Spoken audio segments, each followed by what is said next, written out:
Bonjour tout le monde, moi c'est Eric Messan. Bienvenue dans cette vidéo, la première d'une série que j'intitule Excel pour gagner en temps et en efficacité.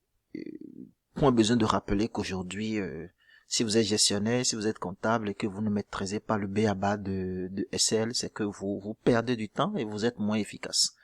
Alors pour repousser les limites de l'ignorance, j'ai décidé de faire quand même une série de vidéos sur les notions de base de Excel. Donc, 6 fois 110 que je n'aborderai pas les notions d'Excel très avancées, mais la série de vidéos que je vous propose vous permettra quand même d'avoir le nécessaire pour être performant, pour faire le travail que vous avez à faire tous les jours avec Excel. On commence.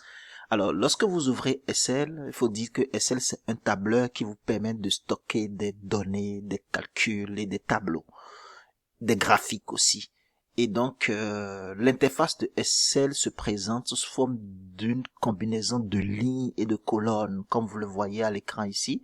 Les colonnes sont numérotées par ordre alphabétique et les lignes par ordre numérique. Alors, dans les vidéos à venir, nous allons beaucoup parler de cellules. Alors, dans Excel, c'est quoi une cellule? Une cellule, c'est tout simplement l'intersection entre une colonne et une ligne. Et la cellule porte le nom à la fois de la colonne et de la ligne. Donc, par exemple, lorsque je parle de la cellule D5, c'est que je suis à l'intersection de la colonne D et de la ligne 5. Et lorsque vous êtes dans la cellule, vous voyez le nom de la cellule en haut, dans l'angle ici. Si je prends par exemple la cellule G10, c'est que je suis à l'intersection de la colonne G et de la ligne 10, tout simplement. Alors, Excel également, vous voyez que les quadrillages qui sont là, vous pouvez les enlever. Si cela vous embête, vous pouvez enlever les quadrillages et pour le faire, on va dans le menu affichage et on décoche quadrillage simplement et puis tous les traits sont partis. Même si les traits partent, les cellules restent quand même là, mais un peu difficile à voir. C'est souvent, on enlève, moi j'enlève les traits souvent lorsque je veux mettre comme la première page d'une base de données ou carrément lorsque je veux créer une facture, donc j'enlève les traits. Sinon, vous ramenez les traits en cliquant sur quadrillage, vous les enlevez en décochant quadrillage. L'autre chose que vous pouvez faire, c'est de sélectionner toute la feuille et de changer la couleur. Alors, pour sélectionner toute une feuille Excel, on clique dans l'angle supérieur gauche ici et toute la feuille est sélectionnée. Et en fonction de la couleur que l'on veut, on va dans le menu accueil et on choisit la couleur de remplissage de son choix. Donc ici, par exemple, si je mets le jaune, vous voyez toute ma feuille est en jaune. Je reviens, je sélectionne encore toute la feuille et je choisis une autre couleur.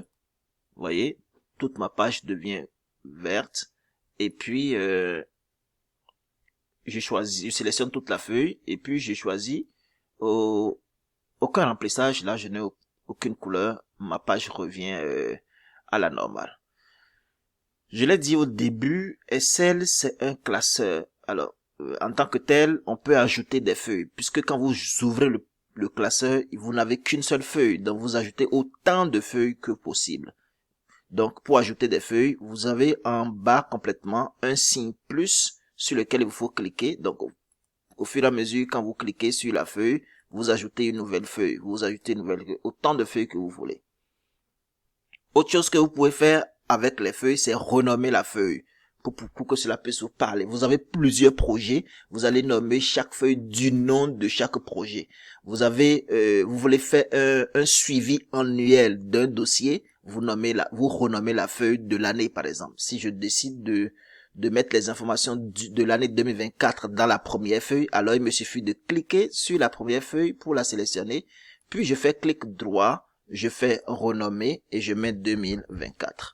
Même chose pour la deuxième feuille, je vais la renommer 2025, je sélectionne la feuille, je fais clic droit de la souris, renommer et puis je mets 2025.